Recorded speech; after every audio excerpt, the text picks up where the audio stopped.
Jamaa akaniambia mke wangu wiki ya 3 hii amenuna. Nikamwambia kesho ukienda kazini badilisha suruali, mbele peleka nyuma, nyuma mbele. Mbele yake pale pale chumbani. Halafu chomekea koti. Halafu mguu mmoja vaa soksi, mmoja vaa kiatu.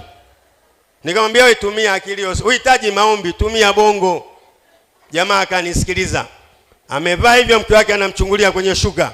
Alipopiga hatua ya kwanza, ya pili, mwenye alimuita, "Wewe mume wangu vipi?" Akamwambia, "Unanichanganya. Akili inavurugikiwa." Mwanamke akamkumbatia, akampa busu 3. Wakaenda theater, wakapiga 2, jamaa akaenda job.